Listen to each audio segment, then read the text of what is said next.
ভজনযোগ্য দেহ পেয়েছি, বড় সাধনার জন্ম। 84 লক্ষ জন্ম ভ্রমণ করে পেয়েছি এই দুর্লভ মানব জন্ম। এই জন্ম কেবল গৌর গোবিন্দের সেবার জন্যই পেয়েছি, কিন্তু এমন মনুষ্য জন্ম পেয়ে যদি আমার দ্বারা ভগবানের সেবা না হলো, তার আরাধনা না হলো, এই মনুষ্য জন্ম আমার বৃথায় চলে গেল।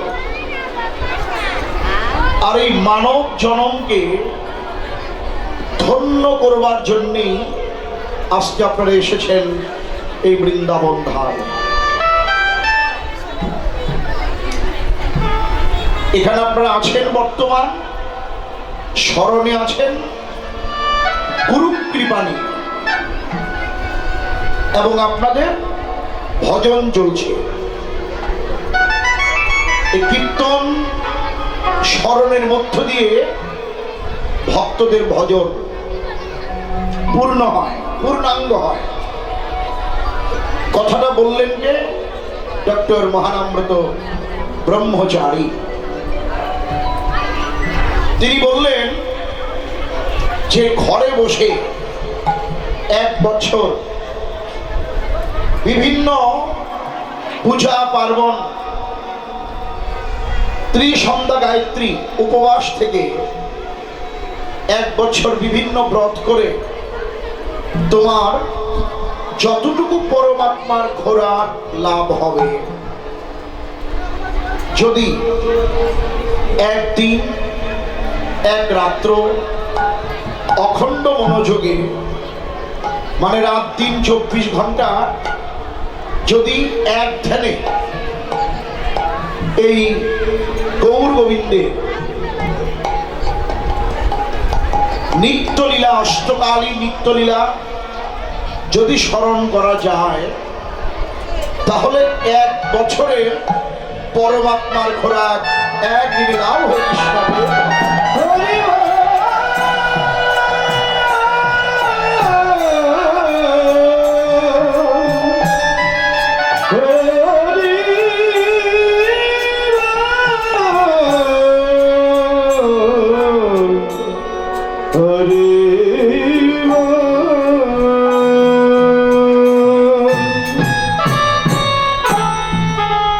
জয় মহাপ্রভু। যারা রিভার একটু কমাও, রিভার একটু কমাও। এই যে যারা আজকে আপনারা কীর্তন স্মরণে আসেন, আপনারা ভজনশীল বৈষ্ণব, যাদের বদন দর্শনে আনন্দ হয়, এসেছেন আপনারা। আপনারা কীর্তন শোনেন এবং ভাবনয়নে ওগুলো দেখেন। একটু বলি, অনেকেই মনে মনে চিন্তা করছেন যে সারা জীবন শুধু কীর্তন শুনলামই, কিন্তু নয়নে তো দেখলাম না। যারা আমার মতন অপরাধী তারাই দেখল না, তার জন্য দুঃখ করবেন না। এই আজকে কানায় কানায় ভক্তরা পরিপূর্ণ করেছেন বৃন্দাবন ধামকে। বসার মতো এখনই জায়গা নেই। ওই যে ওইখানে দাঁড়িয়ে, পেছনে দাঁড়িয়ে দাঁড়িয়ে কীর্তন শুনছেন, এটা একটা ভজন। এই যে আপনারা এসেছেন আজকে, কীর্তন অনেকেই শুনছেন, কিন্তু অনেকে মনে মনে ভাবছেন কোনোদিন তো দেখলাম না। কিন্তু যারা বিদগ্ধ, যারা বৈষ্ণব, যারা ভজনশীল, তারা কীর্তন শোনেন এবং ভাবনয়নে ওগুলো দেখেন। তাহলে যারা দেখেন না তাদের মনে প্রশ্ন, আমরা কি কোনোদিন দেখতে পাবো না? তার জন্য আমাদের পূজ্যপাদ বিশ্ববরেণ্য দার্শনিক আস্তে আস্তে ভাই, হই হুল্লা করেন না দাদা, এই সাইডে কথা বলেন। এখানে কীর্তন চলছে, এটা ভুলে যাবেন না। আরে হরে কৃষ্ণ। আমাদের পূজ্যপা ডক্টর মহানামব্রত ব্রহ্মচারী, তিনি ছোট্ট একটা উদাহরণ দিলেন। তিনি তার শিষ্যদের ডেকে বললেন, শোন, দেখতে পাবি। তিনি ভারতে গিয়ে তার শিষ্যদের বললেন যে মালদহ আম চাষের জন্য খুব বিখ্যাত। সেখানে ছোট ছোট আম গাছ, কিন্তু অনেক বড় বড় আম হয়, এবং সেখানে গাছে চড়তে হয় না, হাত দিয়েই ওই আম পাড়া যায়। তো বললেন, সেখানে যাদের আম বাগান রয়েছেন বাবুরা, তারা কি করে, আমের বাগান ক্রয় করে তারা কি করেন, ভালো বিদগ্ধ কারিগর নিযুক্ত করেন। মানে ভালো ভালো উন্নত মানের কারিগর, যারা আম চাষ করতে ভালো জানে, রক্ষণাবেক্ষণ করতে ভালো জানে, তাদের নিযুক্ত করেন। হ্যালো হ্যালো, এই গেম বাড়িয়ে কোনো লাভ নেই, এটা কমাও, ওখানে হাত দিও না ভাই। হরে কৃষ্ণ, জয় মহাপ্রভু, হরি বল। তাহলে ওই যে হ্যালো হ্যালো, হরে কৃষ্ণ, জয় মহাপ্রভু। তাহলে ওই মহাজন কি করলেন, ভালো দক্ষ কারিগর রাখলেন। যে কারিগরগুলো নিযুক্ত করলেন, মানে তিনি রাখলেন ওই আম বাগান দেখাশোনা করবার জন্যে, সেখানে দক্ষ কারিগরের মধ্যে, হ্যালো হরে কৃষ্ণ, দক্ষ কারিগরের মধ্যে একজন আবার মূল থাকে, তাদের অধিনায়ক, মানে সেই কারিগরদের সে মানে তার অধীনে থাকেন, যেভাবে বলেন সেইভাবেই করে। যখন আমগুলো পাকে, হরে কৃষ্ণ, হাই বড় ভাই, যখন আমগুলো পাকার সময় হয়, তখন যার আম বাগান, সে কিন্তু কোনো কাজ করে না, তাকে একটা চেয়ার দেয়, সে আম বাগানের মাঝখানে গিয়ে বসেন। যে কারিগররা কাজ করেন, তাদের যে অধিনায়ক, তাকে ডাকে, এই শোনো, এখন আমগুলো পারো, বিক্রয়ের সময় হয়ে এলো। হরে কৃষ্ণ। তখন কি করেন, সেই দক্ষ কারিগরদের যে অধিনায়ক মূল, সে বড় বড় ছুরি আনে এবং তার কর্মচারীদের বলে যে আমগুলো তাড়াতাড়ি করে পারো। সেই অধিনায়কের কথা মতো ছুরির মধ্যে কিছু পাকা আম রাখে, আবার তার মধ্যে কিছু কাঁচা আমও ঢুকিয়ে দেয়। এখন যে আম বাগানের মালিক, সে তো আর কিছু বোঝে না, সে প্রশ্ন করে যে তুমি পাকা আম রাখলে, তার মাঝখানে আবার কাঁচা আমগুলো ঢুকিয়ে দিচ্ছে, এটা তো ঠিক না। সেই কারিগরের অধিনায়ক বলে, বাবু, এখান থেকে আমগুলো কোনো কোনো স্থানে যেতে 2 থেকে 3 দিন পর্যন্ত লাগবে। তো আমার কথা, এই যে কাঁচা আমগুলো বেশি করে দিচ্ছি, 2-3 দিন যেতে যেতে ওই পাকা আমের পরশ পেয়ে ওই কাঁচা আমগুলো পেকে যাবে।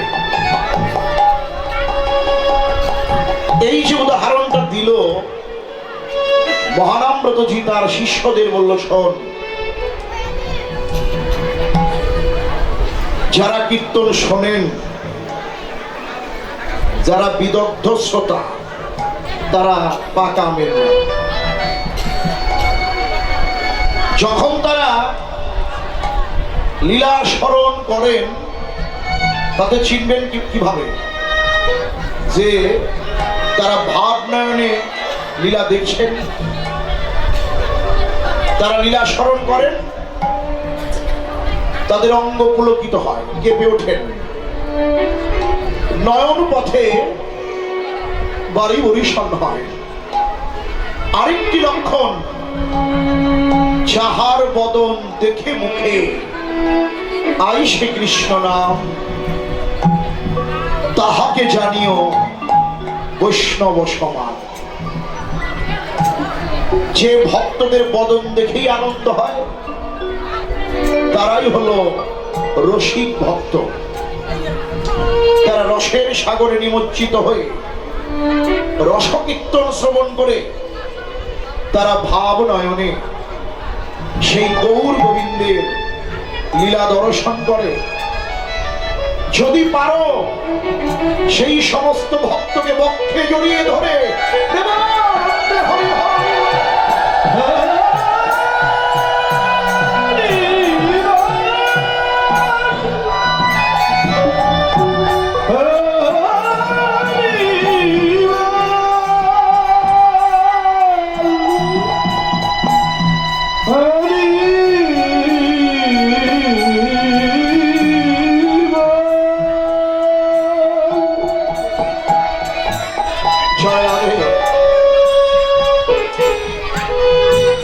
সেই সমস্ত ভক্তের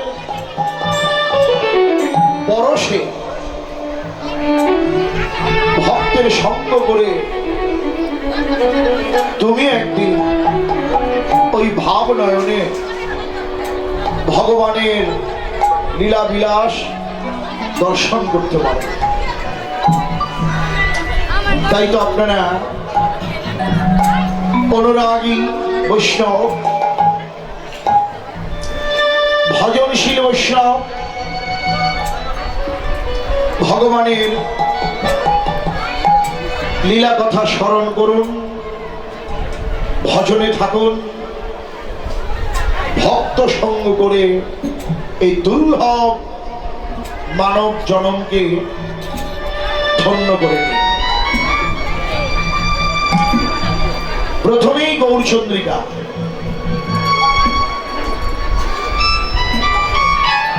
হেম সয়তি গোরা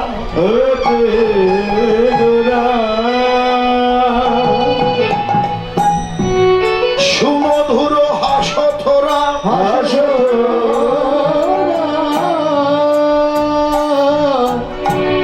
জগ জন নয়ন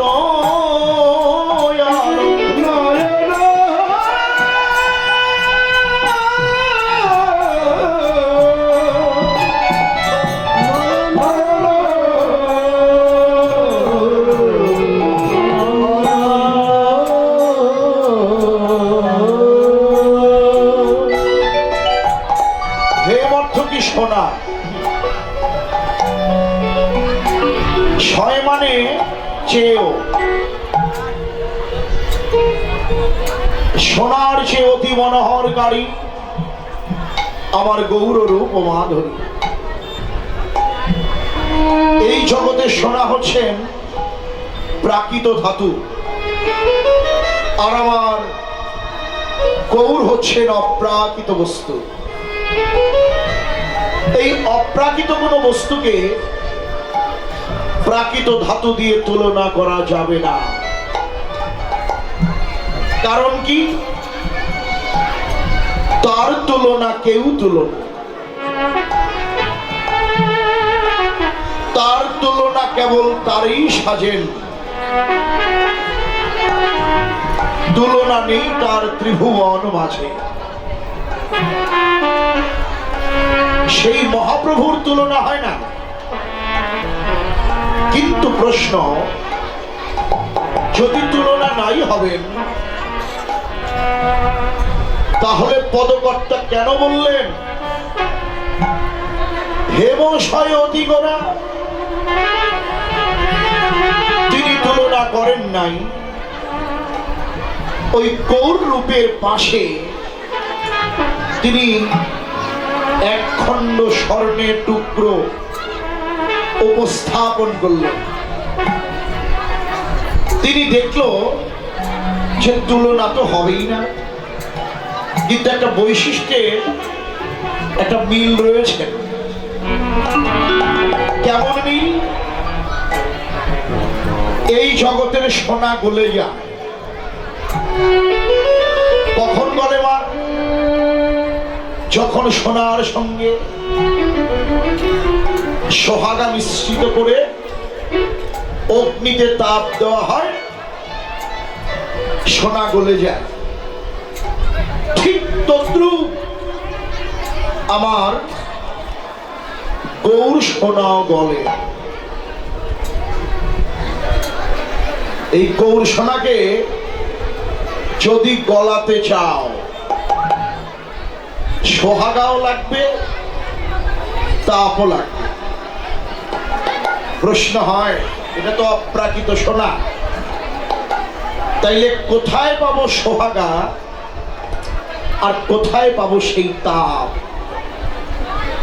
ভক্তি শাস্ত্র বললেন যে গৌর সোনাকে যদি গলাতে হয়, যাই হলো ভক্তের ভক্তি সোহাগা। আমি বলবো আপনাদের অন্তরে ভক্তি আছে বলেই এই বৃন্দাবনে লীলা স্মরণে আছে। এখানে কিন্তু সবাই আসে না। কত টাকা ব্যয় করে বৃন্দাবন করেছে, কিন্তু এখানে সবাই আসেও না, বসেও থাকতে পারে। কিছু ভক্ত আছে যারা প্রকৃতই কীর্তন শুনবার জন্য আসেন, আর তাদের ভক্ত বলা যাবে না। যারা যে একটু দেখে আসি কি হয়, একটু দেখলো, কীর্তনিয়াদের দেখলো, ভগবানকে তো ভক্তি দিলই না, তারপরে রাস্তার মধ্যে তার স্টল, ওইখানে বসে গল্প। ভালো ভালো খাদ্য বিক্রি করছে এখানে, ওগুলো খাবে, প্রসাদের নাম গন্ধ নাই। এই যে এক ধরনের মানুষ। আর আপনারা যারা এখন বর্তমান এখানে আছেন, তারা প্রত্যেকেই যোগী। আমি আপনাদের চরণে শত কোটি প্রণাম।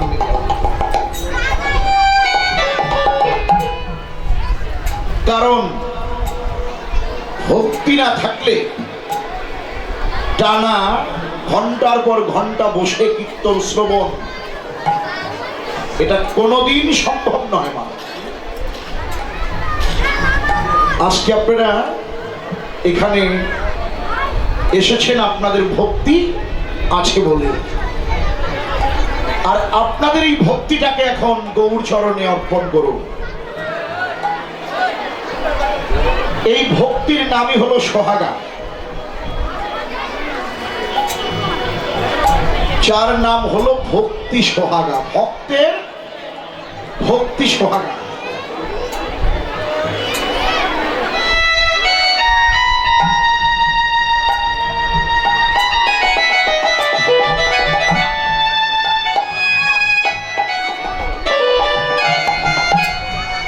জয় মহাপ্রভু। যদি কোনো ভক্ত তার অন্তরের ভক্তি সোহাগা গৌর সোনায় অর্পণ করে যদি একবার তাপ দেয়, সেই তাপের নাম কি মা? অনুরাগ। কি? এক ভক্তি আর এক হচ্ছে অনুরাগ। এই দুইটা জিনিস যার মধ্যে পরিপূর্ণ, সে যখন তখন ভগবানকে স্মরণ করতে পারে, এমনকি তার সঙ্গে তিনি কথাও বলতে পারেন।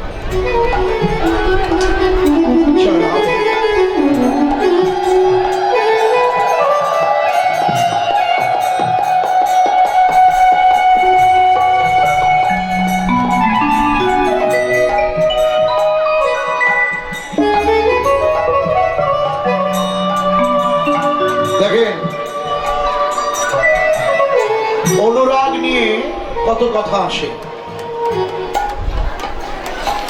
অনুরাগের ঘরে না ঢুকলে রে মন,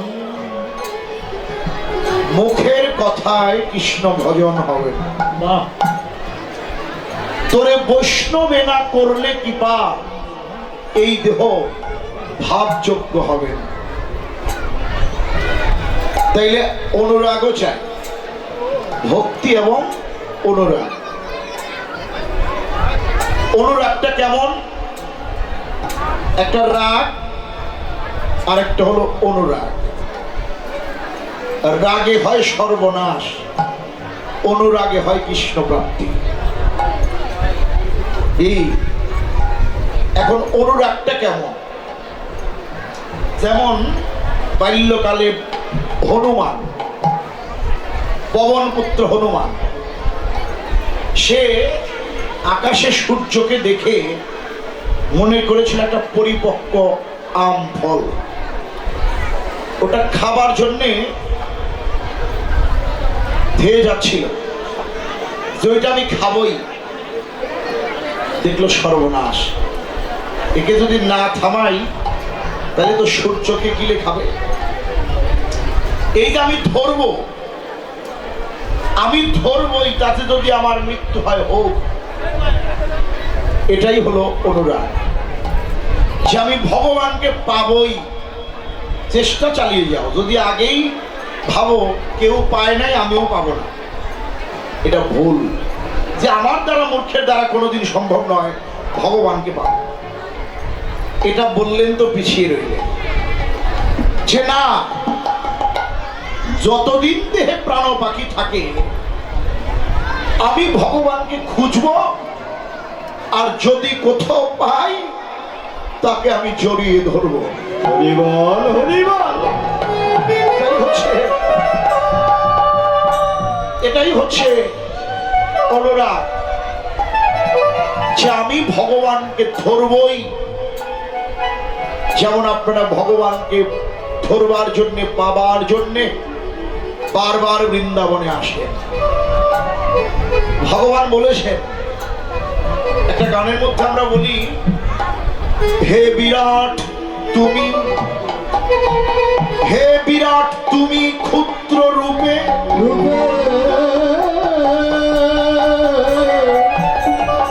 সবাকার মাঝে তুমি আছো চুপে চুপে,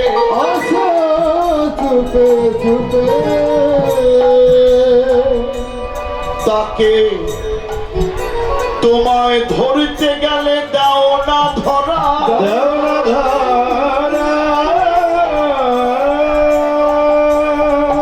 প্রভু তোমায় ধরতে গেলে দাও না ধরা, তুমি লুকাও ভক্ত প্রাণে।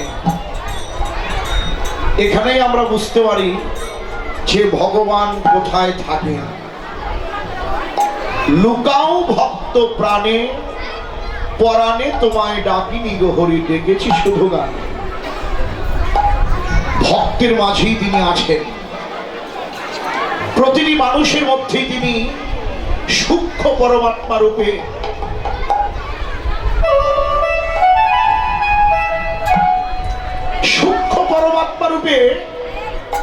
তিনি বিরাজ করছেন। আমাদের প্রভু বললেন, মহাবতারী প্রভু জগৎবন্ধু সুন্দর, যে ওরে জীব দেহে নিত্যানন্দের বাস, জীবকে সেবা করো, নিত্যানন্দের প্রাপ্তি হবে। তাই হে বৈষ্ণব, আমার ভক্তিমতী মায়েরা, তোমাদের চরণে এই নিবেদন। কথাটা বলার প্রয়োজন মনে করলাম, তাই বলব।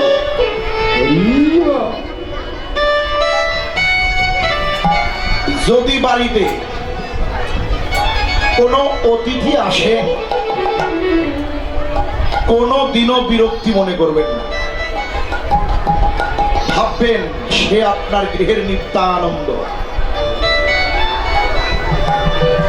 থাকার জায়গা নাই, নিজে ওই পালঙ্ক থেকে নেমে এসে মাটিতে একটা বিছনা করেন, কিন্তু ওই নিত্যানন্দকে আপনার পালঙ্কে একটু জায়গা দিয়ে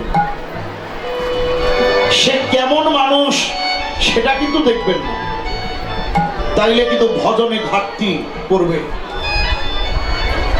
দেখবেন সে আপনার গৃহের নিত্যানন্দ।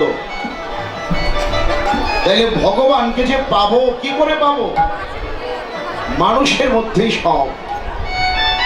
বৃন্দাবন 84 ক্রোশ বৃন্দাবন তোমার এই দেহ ভাণ্ডে আছে। যদি খুঁজতে পারো ওই বৃন্দাবনের অধিনায়ক কৃষ্ণকে তুমি প্রতিদিন স্বপ্নাবেশে দেখতেও পাবে, তো তোমার সঙ্গে সে কথাও বলবে। বলে না, অনেক ভক্তের সঙ্গে তিনি কথা বলেন যে আমাকে এই ভোগ দিবি। ভগবানকে সবার কাছে চেয়ে খায় নাকি?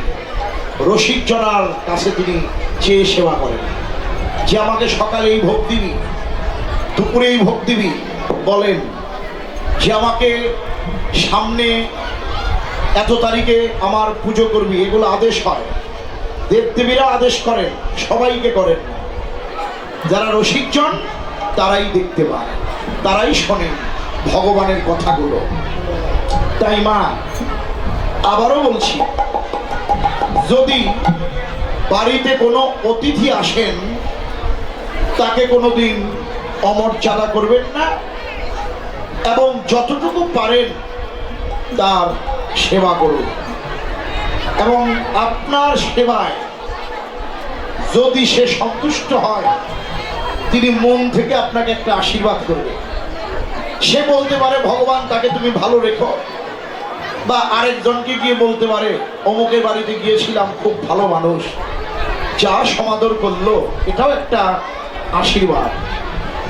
কিন্তু কোনো মানুষের যদি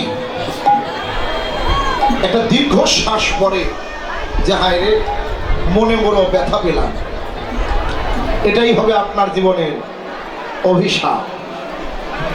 আপনি আমি কত ভুল করি, মানুষ তো, তারপরও চেষ্টা করতে হবে চলার পথে যেন আমার দ্বারা কোনো সমাজের অকল্যাণ না হয়। যাদের অবদানে তুমি অনেক বড় হয়েছ, তাদের তুমি ভুলে যেও না। তাদের অভিশাপ কিন্তু তোমাকে ছাড়বে না। অভিশাপ না দে, ওই যে দীর্ঘশ্বাস, ওটাই তোমার জীবনে অভিশাপ হয়ে দাঁড়াবে। তাই আবারও বলছি, একটা গ্রামে কীর্তন হলে অনেক ভক্তই আসেন, কীর্তনিয়াদের নিমন্ত্রণ করে আনা হয়। যেমন এখানে এসেছি আমি, এই উৎসব কমিটির তারা যথেষ্ট আমাদের সেবার আয়োজন করেছেন, থাকার ভালো ব্যবস্থা করেছেন।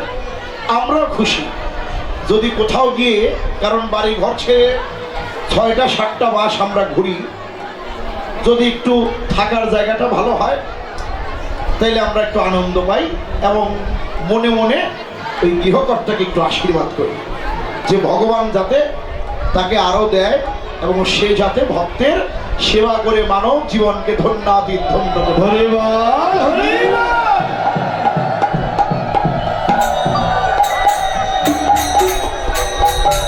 হরে কৃষ্ণ মা, এখানে অনেক ভক্ত আছে, একটু হই হুল্লা হবে, তারপরও চেষ্টা করবেন যাতে এই লীলা স্মরণে বৈষ্ণবদের কোনো ব্যাঘাত না ঘটে। তাই ভক্তি এবং অনুরাগ দিয়েই ভগবানকে পাবার একমাত্র পন্থা। এখন যাদের কাছে ভক্তি নাই, অনেকেই মনে মনে ভাবেন, আমার মতো যারা মূর্খ তারা ভাবেন যে আমার কাছে তো ভক্তি নাই প্রভু, তাইলে আমি ভক্তি পাবো কোথায়? আসুন প্রভু দয়ানন্দের নিকট গিয়ে বলি, প্রভু তুমি তো দয়ার সাগর, তুমি দয়াময়, তোমার আঙিনা এসেছি আমরা, খালি হাতে ফিরিয়ে দিও না। দয়া করে তুমি আমাদের একটু ভক্তি ধন দান করো, যে ভক্তি ধনে তোমাকে পাওয়া যায় এবং বেঁধে রাখা যায়। এই যে নিয়ম মাস করলেন, নিয়ম মাসে ভক্তির ভাব উদয় হয় এবং সেই ভক্তিতেই ভগবানকে বেঁধে রাখা যায়। ভগবান বলেছেন না, ভক্তি এবং প্রেম, ভক্তের কাছেই আমার প্রেমের ডুরি। ভক্ত আমাকে যেভাবে ঘুরায় আমি সেইভাবেই তো ঘুরি। তাহলে ভগবান তার ভক্তকে কোথায় স্থান দিয়েছে দেখেছে? প্রভু আমাকে বলবেন, ওরে তোরা আমার কাছে ভক্তি চাস না, তাহলে আমি কোথায় চাইব ভক্তি? ভগবান ফিরিয়ে দিয়ে বলবেন, ওরে আমার কাছে যে ভক্তিগুলো ছিল সেই ভক্তি আমার ভক্ত মধুকরেরা হরণ করেছে। প্রেম ভক্তি যদি পেতে হয়, যাও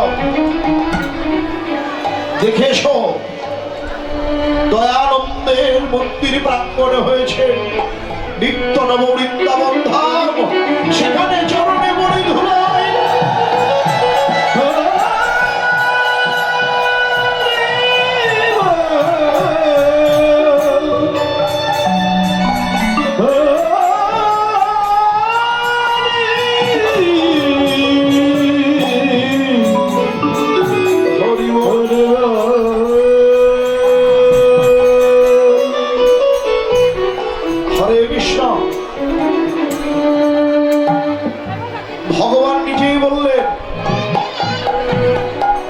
আমি হইতে আমার নাম বড়, নাম হইতে আমার ভক্ত বড়। নামের উপর স্থান দিলেন ভক্তকে, চিন্তা করেছেন? আর ভক্ত হইতে ভক্তের চরণ ধরিব।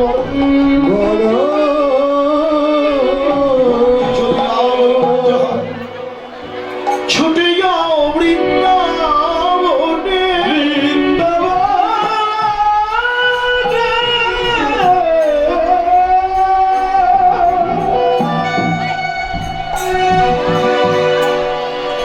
ওই ভক্তের চরণে মরি।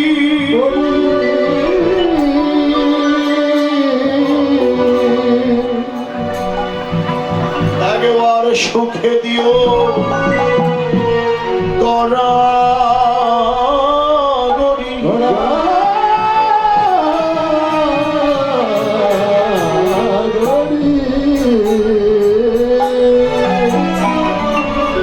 সাধু সঙ্গ রক্ষণ,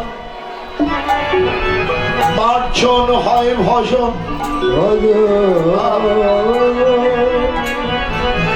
তাই তো জানোর রাগী বৈষ্ণব তারা ঘরে থাকতে পারে না, পাগল হয়ে আর বৃন্দাবনে গিয়ে বলে, আমি কোথায় গেলে ভক্তের ভাইরে সঙ্গ সঙ্গ পাবো?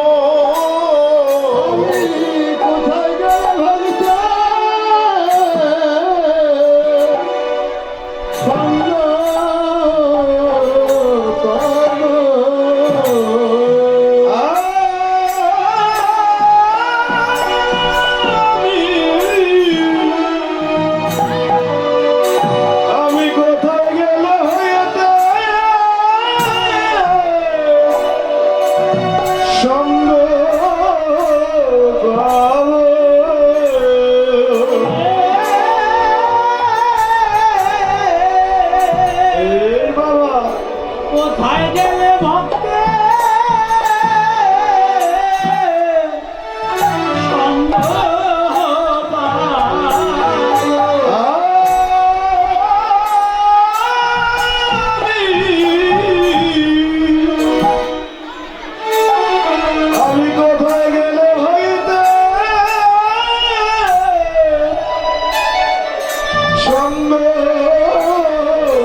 মহাভাবে জানি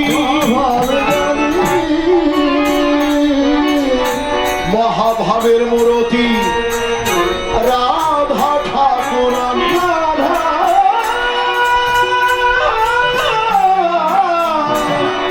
রাধা ঠাকুরানী জয় গৌর হরি বল জয় মহাপ্রভু। আজকে মহাপ্রভু মূরতি ধরেছেন জীবের কুরতি নাশ করবে। কু মানে কি খারাপ, রতি মানে হলো ভালোবাসা। তাহলে ভালোবাসাও নষ্ট হয়। কখন নষ্ট হয় মা?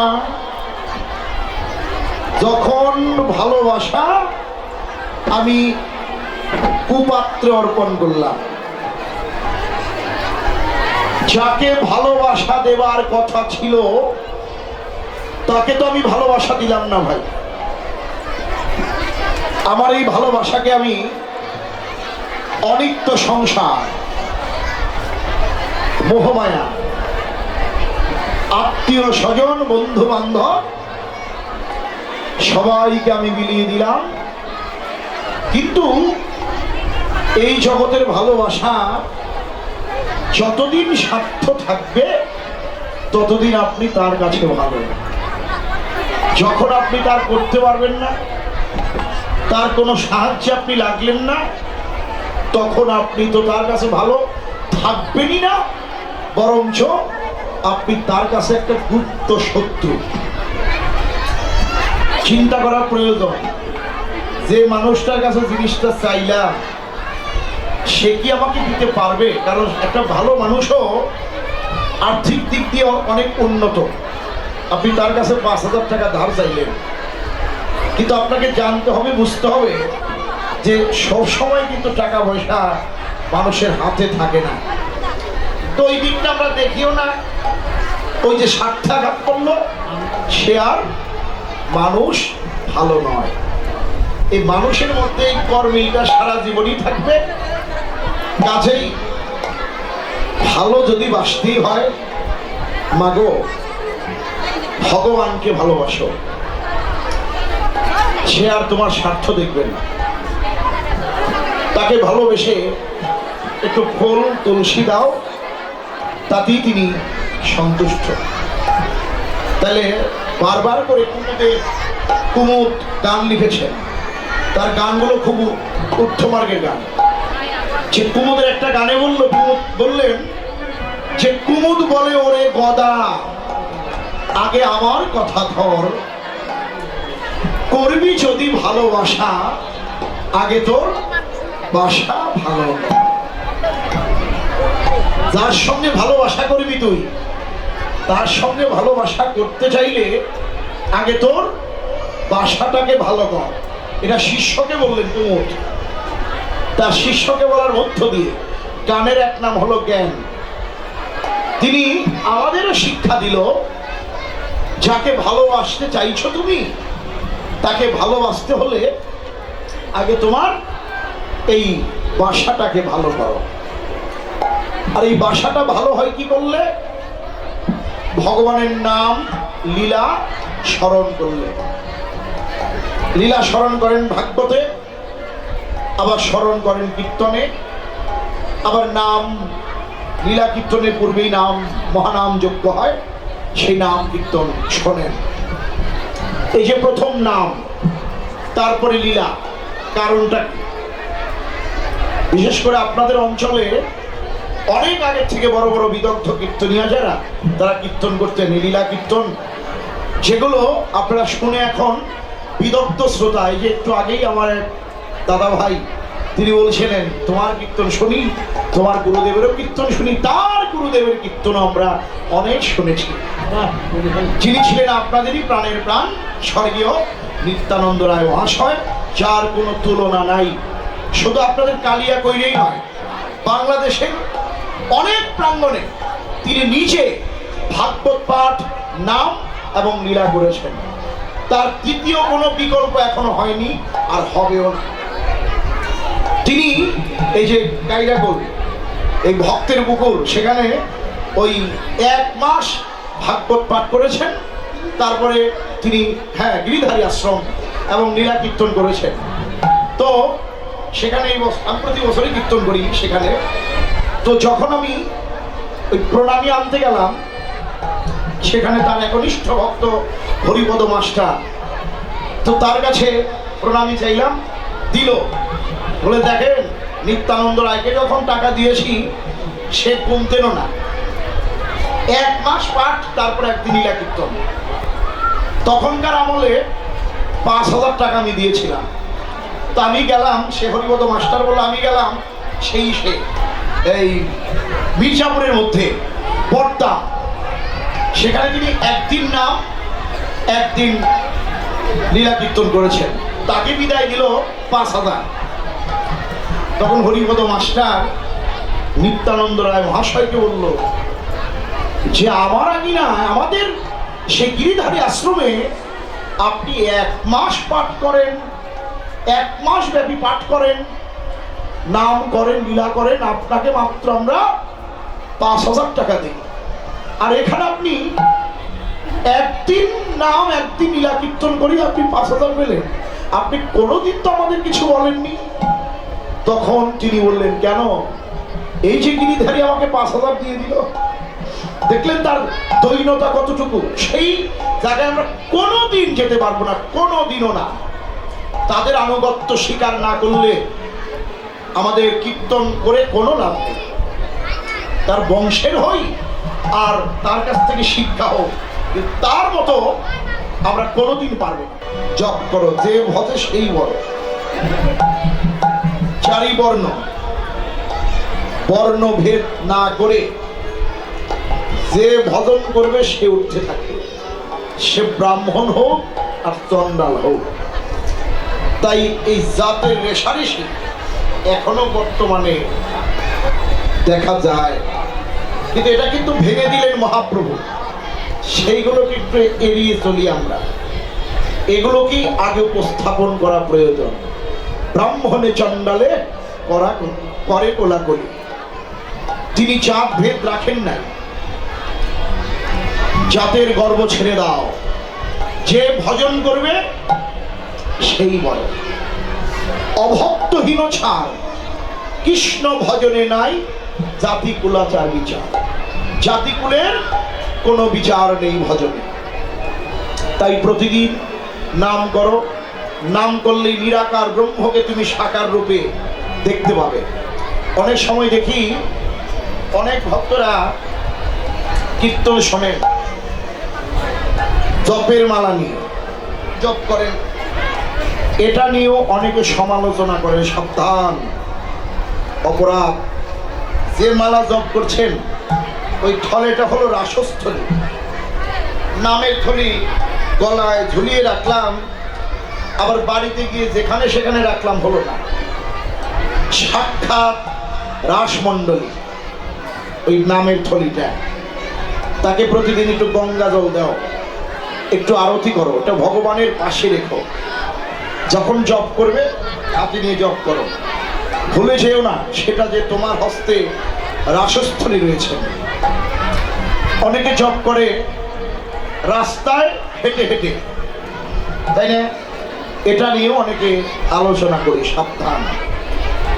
একটা কথা আমরা বলি কীর্তনের সময়, শুনবেন, আমিও বলি, আমার গুরুদেবও বলি, যে খাইতে শুইতে নাম যথা তথা লয়, দেশ কাল নিয়ম নাই সর্বসিদ্ধি হয়। যে খাইতে এবং শুইতে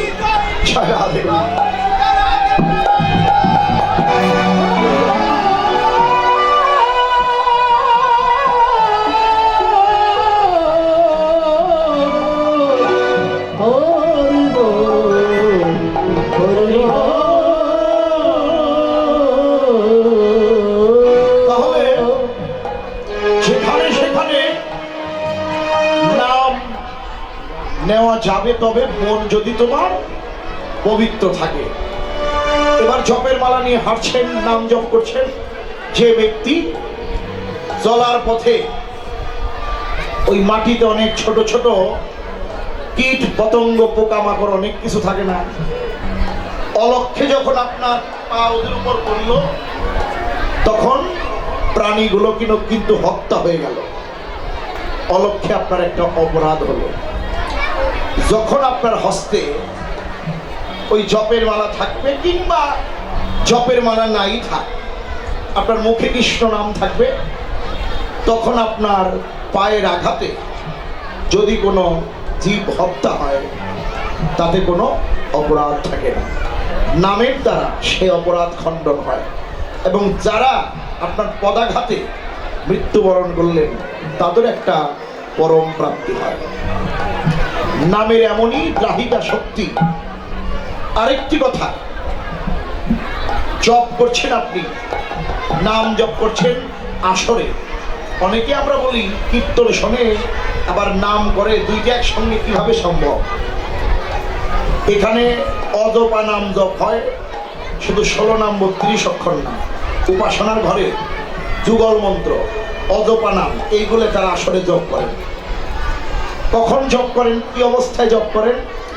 ধরেন আমি কীর্তনী, কীর্তনের ক জানি না, কীর্তন করতে গিয়ে একটা রসাভাসমূলক কথা বললাম। এগুলো কিন্তু খুব বিচারের কথা, যে রসাভাস কথা বললে কিন্তু অপরাধ। কীর্তন করছি, বাইরের কোনো কথা বললে না, অপরাধ হয়ে গেল। আমার অপরাধ হলো, যারা শুনলো তাদের অপরাধ। এখন যারা বিজ্ঞ শ্রোতা দেখছেন কীর্তনী এত উল্টাপাল্টা করছেন, এখন অপরাধ হবে, এখন আসর থেকে উঠতেও পারছে না। তখন তারা কি করে? ওই জপের মালার মধ্যে যুগল মন্ত্র জপ করতে থাকে। তখন তাকে আর ওই রসাভাস আক্রমণ করতে পারে না, রসাভাসের পাপ তাকে স্পর্শ করতে পারে না। তাই যখন দেখবেন আমার মতো কোনো মূর্খ আসরে দাঁড়িয়ে রসাভাস করছেন, তখন একটু মনে মনে নাম জপ করবেন, হরে কৃষ্ণ হরে কৃষ্ণ কৃষ্ণ কৃষ্ণ হরে হরে, হরে রাম রাম রাম হরে হরে। এই নামের এমনই গ্রাহিকা শক্তি যে নাম যদি, নামের ক্রিয়াকলাপ গুরুদেব জানিয়ে দেবে, তন্ত্রমন্ত্রের কোনো দরকার নাই।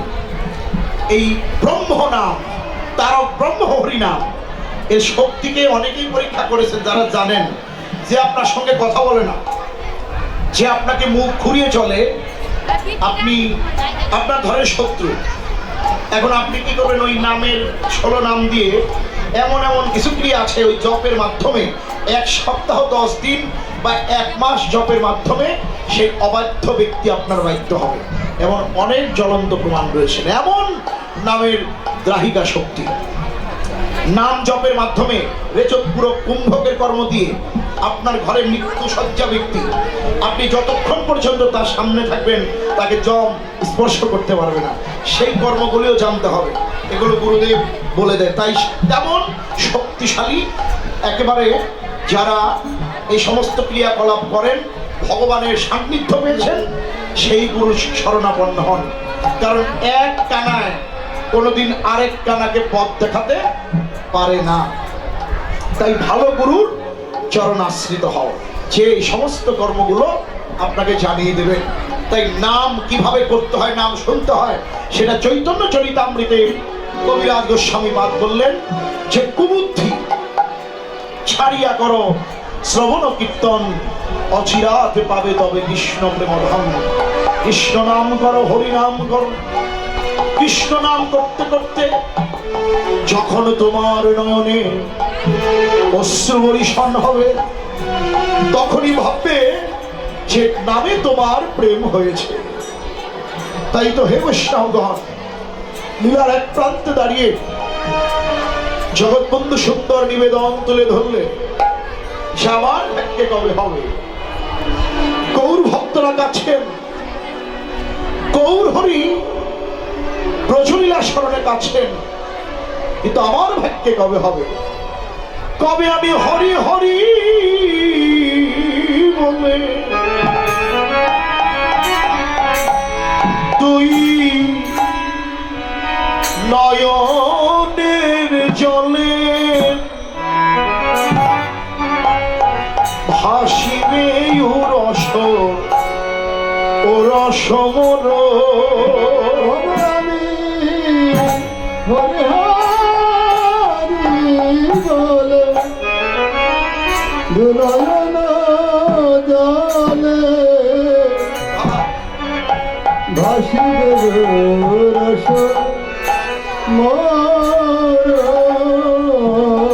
হরে আমি বলে শ্রী গৌরাঙ্গ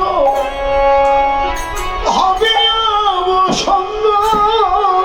আমি বলেছি গৌরাঙ্গ হবে আমার সঙ্গ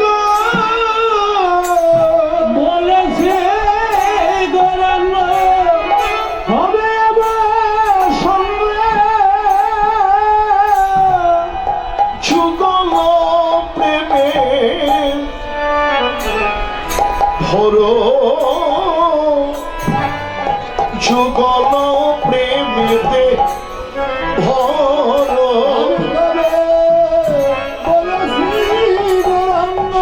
জয় গৌর হরি বল হরি বল।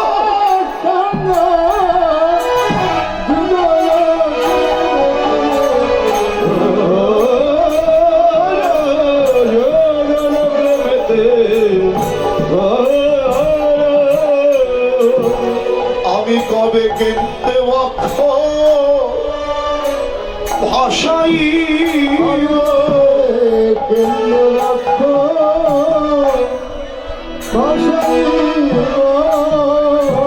আমি কেন্দ্রে বক্ষ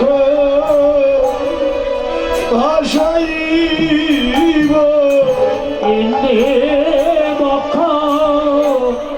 ভাষাইব বদনে হা গৌর প্রাণ গৌর বলে আমি কেন্দ্রে বক্ষ ভাষাইব।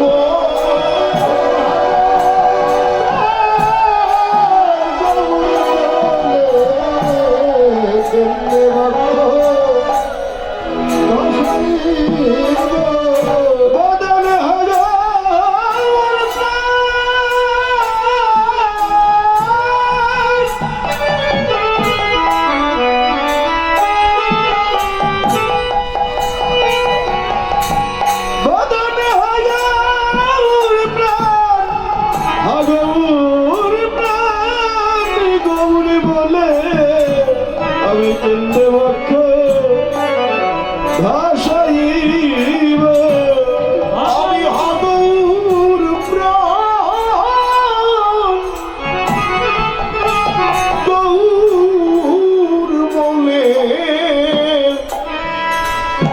আমি কেন্দ্রে বক্ষ ভাষাইব। বদনে হরৌর প্রাণ গৌর বলে সময় বুঝিয়া সরস হইয়া মিলবি নাগর গান। হরে কৃষ্ণ মোটা হয়ে গেল সব চিকন করে দাও। সময় গন্ডি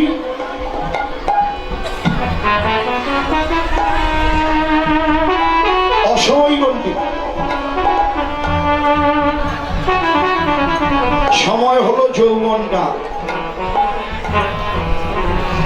অসময় হলো বার্ধক্য। এই যে সময় যদি চলে যায় তাহলে আর গোবিন্দের কাছে চেষ্টা করলেও যেতে পারবেন না। চরণ আছে, হেঁটে এসেছেন বৃন্দাবনে। এই যে আমার বাবাজি অনেক বয়স হয়ে গেছে, চলতে পারে না, তারপরেও লাঠি নিয়ে এসেছেন বৃন্দাবন। লাঠির উপর ভর করে এসেছেন বৃন্দাবন। যেদিন এই চরণ আর চলবে না সেদিন ঘরের কোণে বসে কাদা ছাড়া আর কোনো গতি নাই। মন চাইবে যাব বৃন্দাবন, চাইলেও আর যেতে পারবেন না। তাই এই ইন্দ্রিয়গুলো সচল থাকতেই মানুষের 5টি কর্মেন্দ্রিয়, জ্ঞানেন্দ্রিয় 5টি, মোট 10টি ইন্দ্রিয় গোবিন্দ সেবায় লাগিয়ে দাও। কিন্তু তার আগে তোমার পরমাত্মাকে আগে ভগবানের সেবায় নিয়োজিত করো। মানে মন, আত্মা, পরমাত্মা রূপে যিনি আছেন। হরে কৃষ্ণ।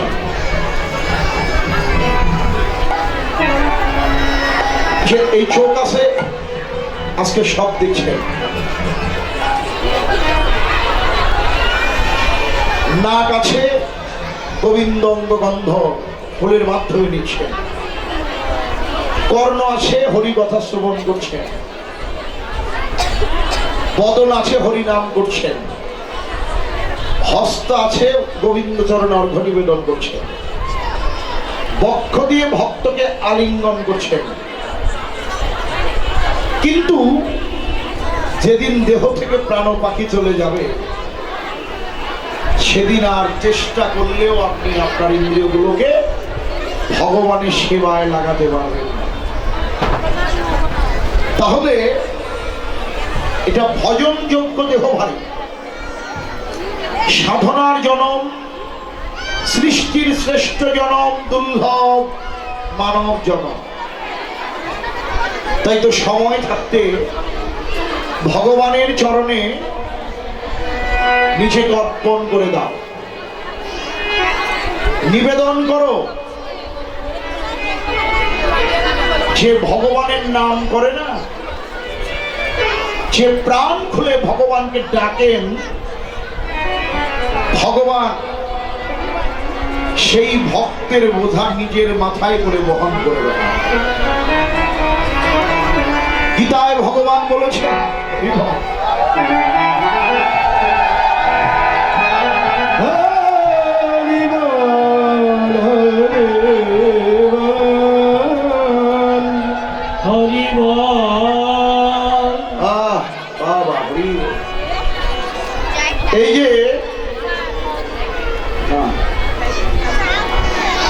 এই যে গীতায় ভগবান কি বললেন? অনন্যাস চিত্তন্তমান যে জনা পর্যুপাসতে তেষাং নিত্যভিযুক্তানাং জগক্ষেম বহম্মহম। হরে কৃষ্ণ।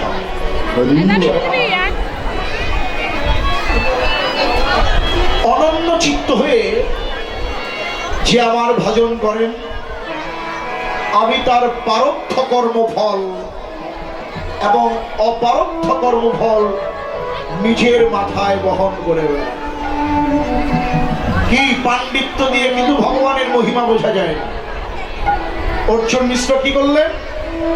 তিনি ছিলেন পণ্ডিত। গীতা খুলে দেখল যে কেমন একটা কথা বলল, যে ভগবান বোঝা বহন করবেন, এটা তার পাণ্ডিত্যের জ্ঞান। তিনি তো বোঝা বইতে পারে না। তিনি হলো দাতার শিরোমণি। তিনি দান করবেন, তিনি বইবেন কেন? ওই বহম বহম কেটে দিলেন।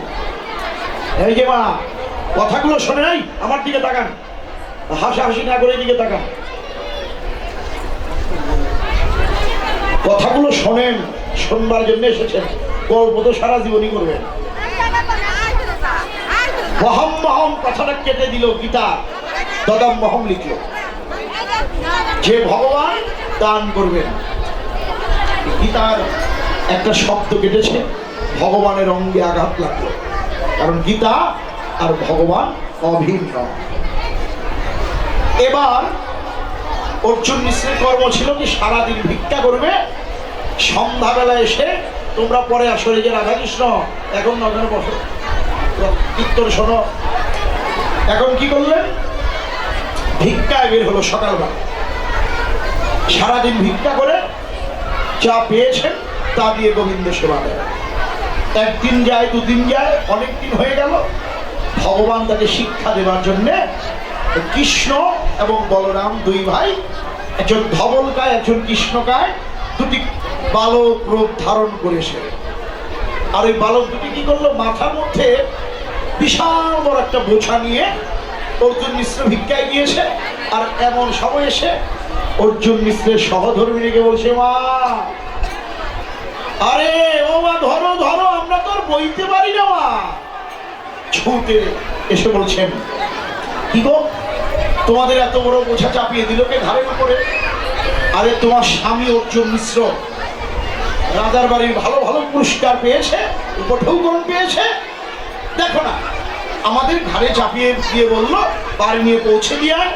আর বইতে পারি না বলে আমাদের পিঠে বেত্রাঘাত করেছে। দেখো মা, আমাদের পিঠ থেকে রক্ত ঝরছে। অর্জুন মিশ্রের সহধর্মিনী বললেন, সে তো জ্ঞান স্বরূপ, একটা পিঁপড়া পর্যন্ত আঘাত করে না। আর তোমাদের মতো দুটি বালক দেখতে যেমন ব্রজের কানাই বলায়, আঘাত করলো। আচ্ছা বাবা, তোমরা এগুলো রাখো, আমি তোমাদের জন্য এক ঘটি জল নিয়ে আসি। এই বলে দুটি বালক উঠোনে বসলে জল যখন আনতে গেলেন তারা অন্তর্ধান।